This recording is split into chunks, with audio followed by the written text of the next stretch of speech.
என்னப்பா ஆட்டோ ஓட்டுறியா இல்ல road roller ஓட்டுறியா? அதை ஒரு ரோட் ரோலர் சொல்லக்கூடாது. ஒழுங்கா நடந்து உடம்ப குறை. ஏன் வெற்றி, இது உங்களுக்கே ஓவரா தெரியல?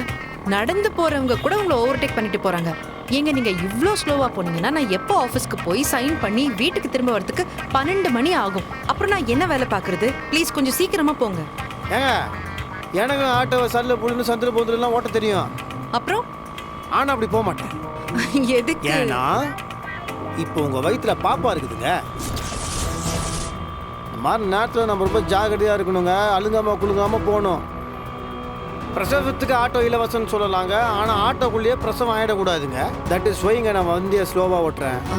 இல்ல வெற்றி, அதாவது நான் ஹலோ நான் இங்க பக்கத்துல தான் இருக்கேன். நான் வரேன். யா 2 minutes வந்துருவேன்.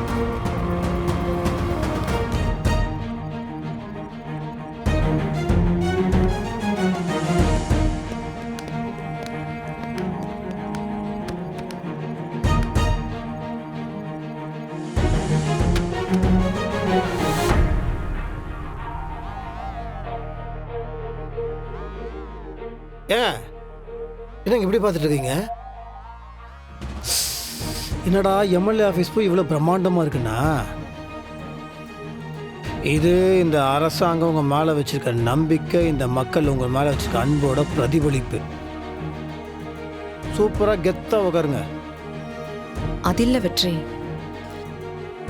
நியாயமா பார்த்தா நீங்க தான் இந்த இடத்துல உட்கார்ந்துருக்கணும். நீங்க தான் எம்எல்ஏ ஆயிருக்கணும். ஆனா நீங்க எல்லாமே எனக்காக விட்டு கொடுத்துட்டீங்க. விட்டுலாம் கொடுக்கல. நீங்கள் வேற என்னை விட இங்கே உட்காரத்துக்கு உங்களுக்கு தான் தகுதி இருக்கு. ஏங்க நான் அரசியல்வாதியோட புள்ள தான். எனக்கு அரசியலும் தெரியும், அடுக்குமொழியிலையும் பேச தெரியும். ஆனால் மக்களுக்கு என்ன தேவைன்றது உங்களவுக்கு தெரியாதுங்க. அவங்க உணர்வை உங்களவுக்கு நல்லா புரிஞ்சுக்க முடியாது. ஆமாங்க. ஏங்க அது எனக்கு ஒரு விஷயம் புரிய மாட்டேங்குது. எப்படி அது அரசியல்வாதிகளோட பிள்ளைங்க மட்டும் தான் பதவிக்கு வரணுமா? மற்றவங்க வரக்கூடாதா? ஏன் ஒரு டிரைவரோட பையன் பதவிக்கு வரக்கூடாதா? ஒரு மெக்கானிக்கோட பொண்ணு பதவிக்கு வரக்கூடாதா? ஏன் தூய்மை பணியாளர்களோட பசங்க பதவிக்கு வரக்கூடாதா? அவங்க வரணும்.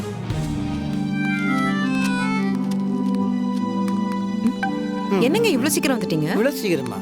மணி என்ன தெரியுமாங்க? ஐயோ, இவ்ளோ டைம் ஆயிடுச்சா? போலாமா? நான் இன்னும் ஒண்ணுமே பண்ணலையே. ஒண்ணுமே பண்ணலையா? சரி, ஒரு 5 நிமிஷம் கொடுங்க. 5 நிமிஷம். சரி சரி, நீங்க வேலையை பாருங்க.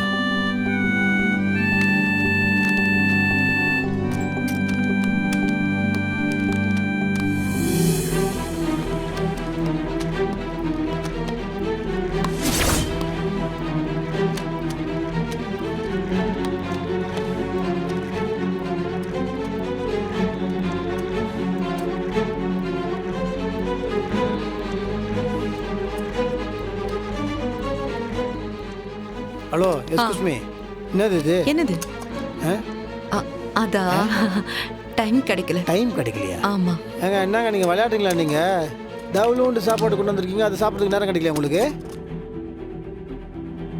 ஏங்க நான் ஏற்கனவே சொல்லியிருக்கேன், நான் கோவப்படுத்தாதீங்க. நீங்கள் மட்டும் வெளியே ஆள் கிடையாது. உங்கள் வயிற்றில் இல்ல, பாப்பா. டென்ஷன் ஆகாதீங்க. நான் இப்போ போகும்போது வழியில சாப்பிட்டுறேன். போகும்போது? ஆமா. காலையில் பண்ண சாப்பாடு. சரி, நீங்கள் நடத்துங்க. நான் இதுக்கு ஒரு ஃபுல் ஸ்டாப் வைக்கிறேன். சரி, கொடுங்க. ஒன்றும் வேணாம், நீங்கள் வாங்க. கொடுங்க. நீங்கள் வாங்க, நீங்கள் வாங்க. ஆனா காத்து நின்னதுக்கு அப்புறம் தான் எது அவசரத்துல இருக்குங்கிறது தான் முக்கியம். டேய், அரசியல்ல இதை விட நான் எவ்வளவோ பார்த்துட்டேன். யார்கிட்ட சொல்லிட்டு இருக்க? வைரல். இல்லப்பா, என்ன இருந்தாலும் எல்லாருக்கும் தெரிஞ்சிட்டாங்கல்ல. சோஷியல் மீடியா மொத்தத்திலேயே வைரலா இருக்காங்க. மீனாட்சியால அப்படி ஆக முடியல. உங்க செல்வாக்கு, பணபலம், அதிகாரம், அது எல்லாத்தையும் பயன்படுத்துறீங்க. ஆனா அது எல்லாத்தையும் மீறி துளசி ஜெயிச்சிட்டாங்க. பெரிய விஷயம் தானப்பா அது. டேய், வாய மூடுறா. எங்கிட்டே அரசியல் படிச்சுட்டு எங்கிட்டே வித்தியை காட்டிட்டான்ல உன் தம்பி. என் தயவு இல்லாம, என்னோட அறிவு இல்லாம அவன் ஜெயிச்சிருக்க முடியுமா? இனிமே இந்த வீட்டுல யாராவது அவங்கள பத்தி பேசுனீங்க, அவங்களுக்கு ஏற்பட்ட கதி தான் உங்களுக்கும். ஜாக்கிரதை.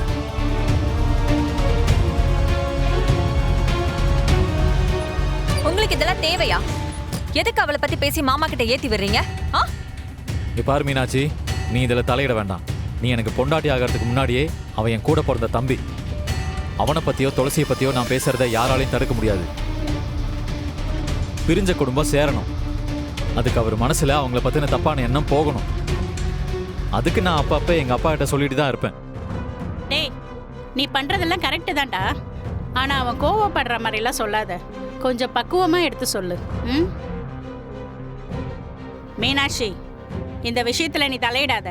அவங்க போயிட்டாங்க, தனியா குடும்பத்தை ஆளணும்னு கணக்கு போடுறியோ? அது நடக்காது.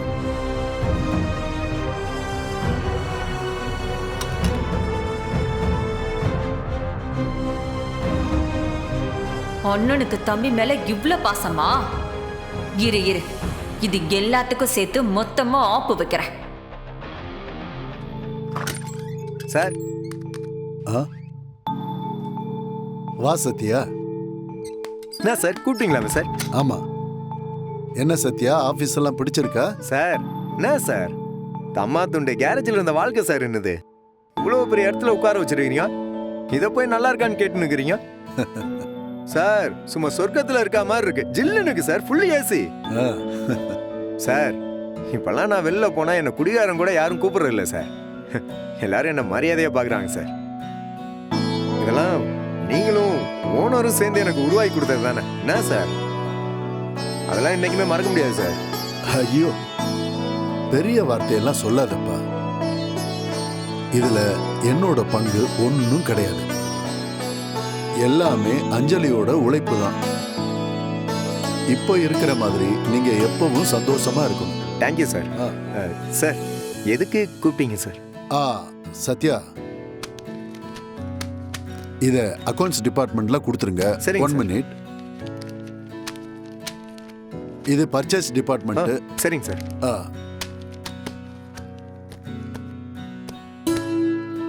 இத வந்து ரிசப்ஷன்ல கொடுத்துருங்க. Okay sir. சரிங்க சார், வரேன் சார். ஓகே.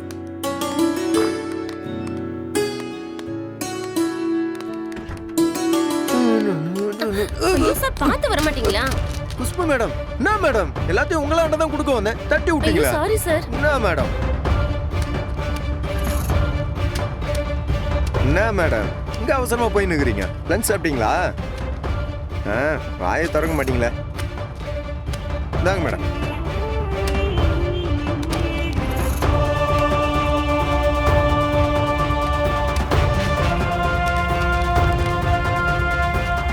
என்னது, சொக்கலிங்க சார் மட்டும்தானே அஞ்சலிக்கு ஃபினான்ஸ் பண்றதா சொன்னாங்க. இதுல இன்னொருத்தர் பேர் இருக்கு, அதுவும் சைலண்ட் பார்ட்னர்னு மென்ஷன் ஆயிருக்குது. அப்படி யார் இன்வெஸ்ட் பண்றது? ஒருவேளை ஓனருக்கு இதனால பிரச்சனை எதுவும் இருக்குமா? முதல்ல ஓனராண்ட போய் இதை காட்டணும்.